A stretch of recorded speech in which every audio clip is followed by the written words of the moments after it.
From the Cronkite studios in downtown Phoenix, this is Cronkite News. Coming up, we tell you about a monument near the Woodbury Fire and what crews are doing to protect the prehistoric cliff dwellings. And tomorrow marks the 75th anniversary of the GI Bill, how an Arizona man's mission to help veterans influenced the legislation. Also, lawmakers putting aside politics for a game of softball. It's all for a great cause. Cronkite News starts now. Good evening and welcome to Cronkite News on Arizona PBS. I'm Gabriela Collage. And I'm Kevin Thompson. Thank you for joining us. As the Woodbury Fire continues to burn, resources are being used throughout the state to combat the flames. Along with containing the fire itself, members assigned to the fires have also taken steps in preserving the Tonto National Monument. Reporter Tanaya Williamson has more on what that process looks like. Tanaya, what can you tell us? As the massive fire continues to grow, officials are doing whatever they can to try and protect the forest from potentially devastating damage. As the Woodbury Fire exploded to nearly 66,000 acres overnight and continued to head north, officials are doing what they can to preserve one of Arizona's national treasures that is in the line of fire. They have been working on preservation efforts for about a week or so, even before the fire made any movement. Krista Sadler says those in charge of the Tonto National Monument have done their best to work ahead and prepare for what may come. The monument kind of took precautionary steps to make sure that we would have enough time to protect the cliff dwellings and remove all of the artifacts from our visitor center museum. Sadler says that help in preserving the 700-year-old Salado cliff dwellings, which are protected by the monument, has come from all over the state. This includes hotshot crews from Casa Grande and Flagstaff. We have also been working with the Western Archaeological Conservation Center out of Tucson, and they've been helping us clear all of the artifacts out of the visitor center, and they are safely secured and away from any path of the fire. As the fire continues to spread, Tiffany Davila with the Arizona Department of Forestry and Fires is urging people to be careful. We do have a lot of resources committed to the Woodbury Fire and other fires across the state. So it's one of those things where we try to get out to the public to just please be proactive. We're seeing multiple fire starts every day, and our fire personnel are spread thin across the state. We don't need another Woodbury Fire. Davila says the state of Arizona has already seen hundreds of wildfires this year, most of them caused by people. We've had 701 wildfires to date this year. 672 of those fires were human caused. So you can see that's a big portion of the fires that are started by people. We'll have to assess the conditions of the monument after that time and kind of go from there. But we're all supporting each other and doing what we can to get through the Woodbury Fire. Forest officials have called for another community meeting today to keep residents informed about the massive blaze. It's set to begin at 6 p.m. at the Miami High School Auditorium in Miami. In the broadcast center, Tanaya Williamson, Cronkite News. Thanks, Tanaya. Tomorrow marks the 75th anniversary of the GI Bill, which provides veterans with funds for education and more. Cronkite News reporter Amanda Slee explains how an Arizona Navy veteran is partially responsible for that legislation. Ernest McFarland served as Arizona's governor in the 1950s. Before that, he was a U.S. Senator, a Democrat from the Grand Canyon State. But before his life in public office, he enlisted in the Navy during World War I. But severe pneumonia kept him from seeing active duty. He was then honorably discharged. He saw his fellow soldiers coming home and realized there was no support for them. That was something McFarland wanted to change. He wanted people to have more of an opportunity through education. John Lewis says that's why his grandfather helped create the GI Bill, which was signed into law in 1944. He saw what happened to our World War I veterans and how they were treated on Acosta Flats, and that just broke his heart. And he knew, because he was a World War I veteran, that when World War II's over, all these people are coming home from Europe and they're going to have nothing to do, no jobs. So he thought, hey, why don't we send them to school? And if they don't want to, they got business loans to start a business, or they can, buy homes. McFarland was credited with writing the education part of the bill. Delbert Lewis Jr. is also a grandson of Ernest McFarland. He says early on he didn't realize how important his grandfather was. I kind of had an idea he was really famous and did some really important things, but it was kind of later on in life when I got to ride in a parade with him that I really realized, hey, this guy's big time. Over time, there has been additions to the GI Bill. As a veteran, if you wanted to go to Harvard, for instance, you went to Harvard and the GI Bill paid for it. Or if you wanted to go to the normal school here in Arizona, they would pay for that too. Now there's certain caps and restrictions on it. Veterans can also spread out their benefits. You are able to give percentages for any dependents, your spouse, your dependents, and you sort of transfer over time periods so that they can go to school during those time periods. Benefits used to expire after 10 years, but Wanda Wright says Congress changed that in 2017. Now we have the Forever GI Bill, which never expires. And so those coming out now will have the opportunity to use that, and will be able to use that pretty much for the rest of their lives. And all of this started with Ernest McFarland's work after World War II. I personally have had so many medical doctors that I had met, so many professors, both at ASU and U of A, that would say, if it weren't for the GI Bill, I would not be a professor today. And it's just helped many, many people. A celebration honoring the GI Bill was held in Washington, D.C. on Wednesday. Speaker of the House Nancy Pelosi attended the ceremony. She says the GI Bill has been instrumental in helping the lives of American veterans from one war era to the next. Amanda Slee, Cronkite News. We're taking another look at a story from our Borderlands series at Cronkite News. Annika Abbott introduces us to Venezuelan refugee women who are struggling to provide for themselves and their families. La mujer que ha obtenido sus derechos. It's International Women's Day. People in Comas, a town on the outskirts of Lima, Peru, are celebrating at the government building in the town center. But on what should be a day of strength and empowerment, Venezuelan refugee women feel powerless. Yo tengo 72 años, nadie me da trabajo, no tengo medio de subsistencia, no quiero regresar a mi país por la misma situación país que tenemos. Over 700,000 Venezuelan refugees have immigrated to Peru in the past 3 years, overwhelming government and city resources where they are already scarce. A mainly informal economy and little government assistance make it hard for both locals and refugees, leaving nonprofits to pick up where the government leaves off. No hay para los niños pobres si ya quieres ayudar al venezolano. Mi discurso siempre ha sido, la incapacidad que tengamos nosotros como Estado para resolver nuestros propios problemas. Ya viene una situación bastante difícil, entonces encontrar un espacio, encontrar una casa que brinde acogida, que brinde un espacio para estar algunos días por lo menos seguro, que recibir una buena alimentación, recibir un lugar para descanso. Peru is still receiving over 1,000 Venezuelan refugees a day. Annika Abbott, Cronkite News, Lima, Peru. For more on Peru, join us next week to watch the next installment of our Borderlands series. And today marks the first official day of summer. You sure? Because it certainly felt like it started before today. Ryan Sundin has our weekend forecast and what temperatures will look like next week. Ryan? This weekend's going to be really good for Phoenix standards. We're only hitting 93 today, maybe jumping up to 100. Everywhere else is pretty much the same unless you go to the Grand Canyon. It's usually 20 degrees, a little bit downward. Tomorrow we're going to be hitting 98, so it's probably the best time of the weekend to go out unless you like to be hot. Tomorrow in the valley, we have 98, 95 at Deer Valley, and then at Cave Creek, it hits 93. So it's going to be a little bit nicer in the mountains as it usually is. But for the rest of the week, tomorrow, 98 is going to be the best day, in my opinion. And then we're going to just keep creeping up the rest of the week until we hit Friday at 109. So if you want to get out there, I would say go Saturday and Sunday. Live from the Weather Center, back to you guys. Well, Let's Take It Outside is usually an invitation to a fight, but in Washington, where most of the fighting is done inside, it's a way for lawmakers to play nice at the annual Congressional Women's Softball Game. Julian Parras has our story from our Washington bureau.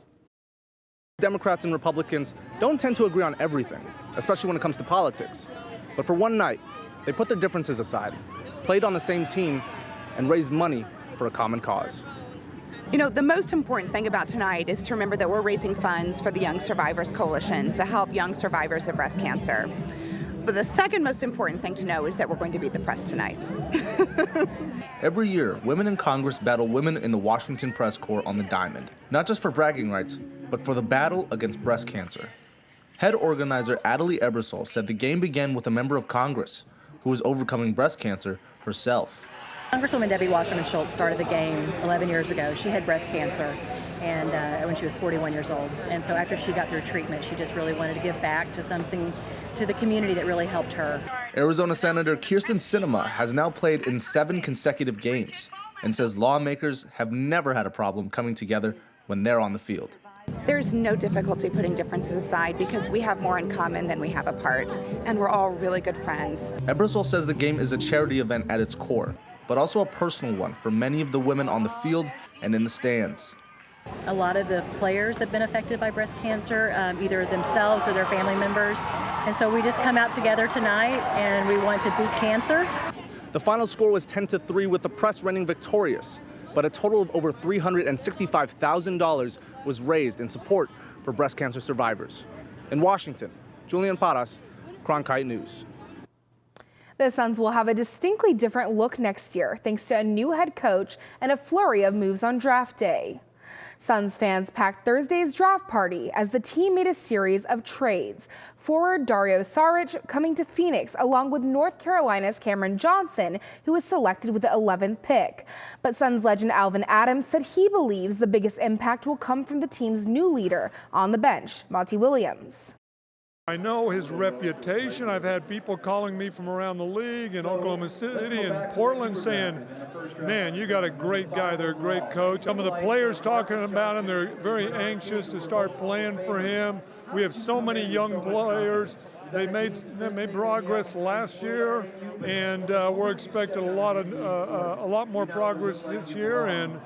And of course, all of the Suns fans want to be back in the playoffs, so that's the goal. Arizona ranks in the bottom 5 states in conditions for kids. That's according to the annual Kids Count report released by the Annie E. Casey Foundation. The report looks at 16 areas of children's well-being. Arizona ranks 46 out of the 50 states, but the state is making strides in the areas of health, family, and education. The number of Arizona children without health insurance dropping to 8% in 2017, just a little over the national average. The rate of teen births fell nearly 50% from 2010 to 2017, and the number of 8th graders struggling in math down to 66% in 2017, which was better than the national average. One area the report found causing struggles for kids in Arizona is unstable housing. Cronkite News reporter Jesse Jo Pauly has more on where the state stands with housing affordability. Arizona kids are facing serious challenges, including keeping a roof over their heads. If a family spends more than 30% of their income on housing, it's considered a warning sign for future problems. It could also put them at risk for being squeezed out on other necessities. So not being able to buy school supplies, not being able to do after-school activities, not being able to provide full nutrition because the family is spending so much on their housing. According to the Annie E. Casey Foundation's 2019 Kids Count report, 32% of children in Arizona live in households with the high housing cost burden. That's just over the national average of 31%. Cameron Stevenson of the Arizona Housing Coalition explains why Arizona has lower affordability. We have laws specifically prohibiting cities and municipalities from creating affordable housing requirements. For example, if a complex is building 100 units, they need to make sure 10 of them are eligible for affordable housing vouchers. We were one of the first states to make that illegal. The report also shows that given the history of discrimination in housing and employment in Arizona, children of color are more likely to face housing instability. More than 1 in 5 children in Arizona lives in poverty, and that, according to the Kids Count report, is one of the greatest threats to children's success. But Dana Wolf-Neymark says she has hope for a better future, and if individuals want to make changes in Arizona, they should take action. Find a group that shares your own values. It's much more fun and powerful to work on issues together and not alone. For Cronkite News, I'm Jesse Jo Pauly reporting. Last year, Arizona ranked 45th, so we've actually dropped one spot in rankings. If you were in downtown Phoenix this morning, you may have heard helicopters and saw an increased police presence. Cronkite News reporter Amanda Slee explains this was all part of a national security conference. Phoenix first responder teams are taking a break from the meetings and demonstrations inside to step into SWAT cars like this to do a terrorist demonstration outside. The scene is this. Phoenix first responders get intel that a small group of domestic terrorists are targeting a hospital. A suspect vehicle flies down 3rd Street outside the convention center, and choppers land with SWAT teams rushing inside a nearby building. Phoenix Fire, hazmat crews, and a robot work the scene where the driver is stopped. Phoenix Fire Captain Rob McDade hopes this demonstration shows the public they don't need to worry. With your tax dollars that you use, that you pay, that we've got you protected, and that indeed we do have a plan for anything, God forbid, that could happen. McDade also says it's important to be prepared. When you look at Phoenix, we're a city that hosts Final Fours, All-Star games, and the Super Bowl. So we need to show them that for any major emergency that could happen, we're prepared for it. We're going to show them what we can do in a moment's notice because it happens so quickly. If there's a terrorist act, we need to show them that we are indeed prepared. The demonstration is part of the National Homeland Security Conference, and it's brought public safety personnel together from around the world to network and share tips. Preparing here is, talking, learning, collaborating, seeing what others are doing. So maybe it's not being done in your hometown, but now we take it back and we can start implementing whatever that action might be in your own hometown to make sure we're doing the best. In downtown Phoenix, Amanda Slee, Cronkite News. The exact tactics used to secure the simulated terrorist vehicle were hidden from media cameras. That's because these tactics are meant to be kept confidential for security reasons. This summer, youth interested in law enforcement careers are able to get their feet wet in the Maricopa County Cadet Program before they are old enough to become sworn police officers. Cronkite News reporter Kevin Fleischman shows us what it takes. Then our K-9 division and then our bomb squad. So all of us together every time we get called out to a search warrant. This cadet academy keeps many young adults focused and out of trouble, says Maricopa County Sheriff Deputy Rob Merritt. A lot of times, young men and women that want to go into law enforcement, they slip up somewhere between 18 and 21. Programs like this keep them on that straight and narrow, so when they do turn 21, they're ready to go right into it and hit it head on. Protecting others motivates many of the cadets. I think a lot of these kids truly like the structure. The command structure that is involved with the program. I think a lot of them, if you ask them, they want to help people. In the program, cadets work as a team and learn firearm safety, self-defense tactics, and CPR training. It can be physically demanding. One of the best things is you see the confidence building over the entire 2 weeks. If we would have put them in some of these situations 9 days ago, they would have probably turned around and said, I'm done. All of the 22 cadets who started the academy made it to the end. In Phoenix, Kevin Fleischman, Cronkite News. This is the 3rd year the Maricopa County Sheriff Office has offered this training. For more information, you can visit mcsocadets.com. Arizona will get $100,000 to help ex-prisoners find work. The Department of Labor only gave 24 states grant money. The goal is to keep ex-offenders from returning to prison by helping them secure employment. One program that's been helping inmates transition into the workforce is through Hickman's Family Farm. For decades, the farm has offered prison inmates the opportunity to work while incarcerated. The company recently expanded that program by giving inmates a place to live and work once they're released. We learn more in a piece produced by Nick Serpa, Skyliana Dosier, Heather Airsey, and Justin Stoneking.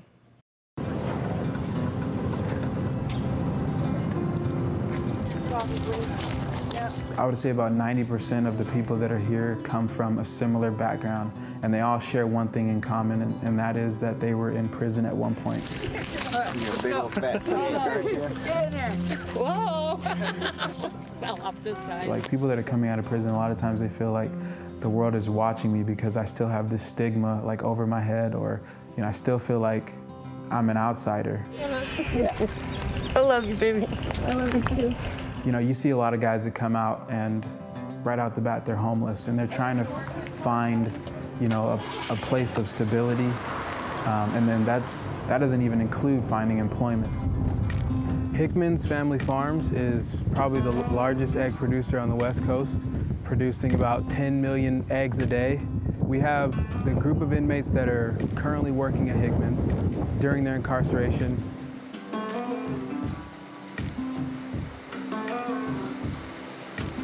When those inmates get released, we try to do whatever we can to retain that employment. And a lot of those inmates that come out end up here in our transitional living community.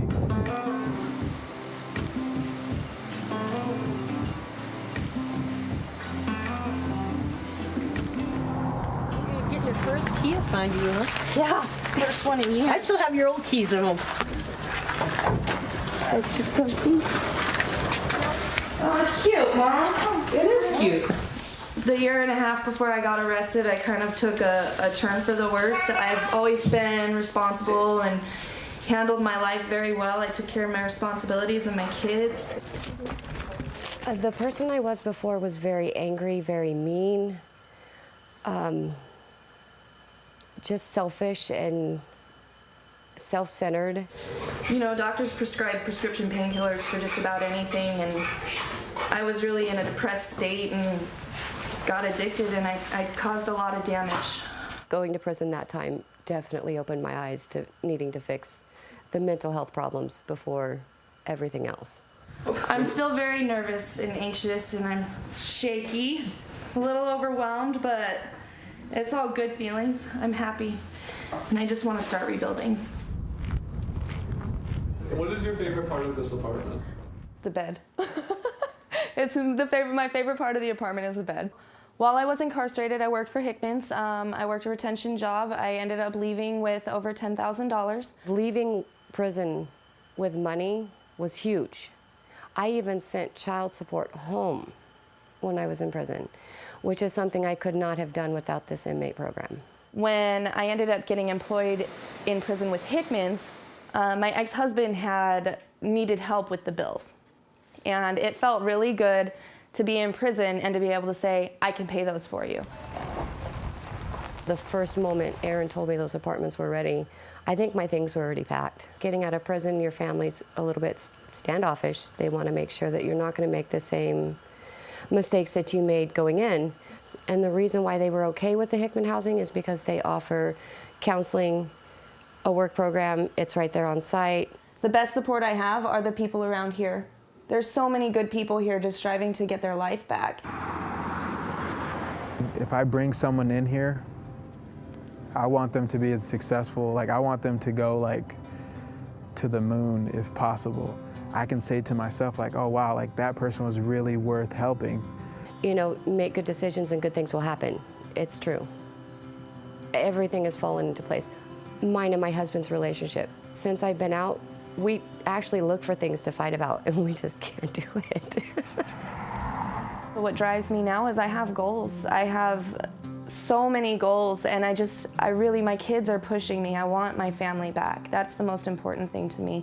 I have 3 little boys that need their mom, and they are my drive. They're my motivation, and they're gonna keep pushing me to go. So, oh, and I'm gonna cry.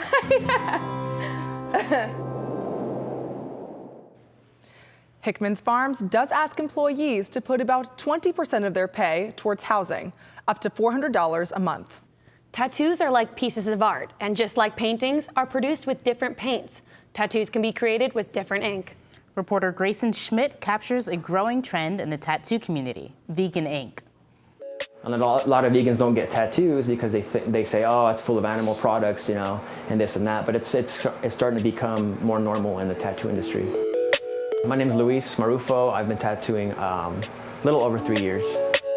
Yeah, so vegan ink is an ink that doesn't contain any glycerin, animal stabilizers. A lot of black inks contain like the wings of a shellac beetle. So it's got bugs in it. Different pigments have different kind of bugs depending on where they get them from. A lot of colors have different pigments. And the ink I use is carbon-based. So it's a carbon-based only. A lot of black ink is made from animal bones. So they char it down, they burn it to a complete crisp, and they use that powder as a pigment for the ink. I don't use any colored inks because a lot of them contain toxins and chemicals as well. In the colored inks, the black is a very basic ink you can use. So I use black only for all my tattoos. I find a lot of my clients like to come here even if they're not vegan. They like to come to me because it's a cleaner way of getting a tattoo. It heals much faster. It looks a lot better over time because it's just the way it heals has a lot to do with how the longevity of the tattoo, you know, how is it going to look 5 years from now. To be honest, vegan ink is actually in the market now. It's one of the primary inks that people use in a lot of shops. Tattoos, they say, is a permanent thing, and like to me, a tattoo has to have meaning, right? And so, kind of like the first one that I got, you know, it had its own middle meaning, but I didn't think about like what it was as far as the ink itself. So the idea of that there being animal product in it, like something that kind of came from a violent background, was going on my body permanently, didn't settle right. A lot of old school shops, you kind of don't know what they're using. They might be using different inks, you know, a lot of old school tattooers use the old inks that they used to use, but there's a lot of vegan options out there. Aside from Marufo, there are 2 other verified vegan tattoo artists in the Valley and 1 in Tucson. On the next Arizona Horizon, it's the Journalists Roundtable. We will have more on utilities being ordered to stop shutting off power during the hot summer months. And the governor wants to expand the state school voucher program. It's the next Journalists Roundtable.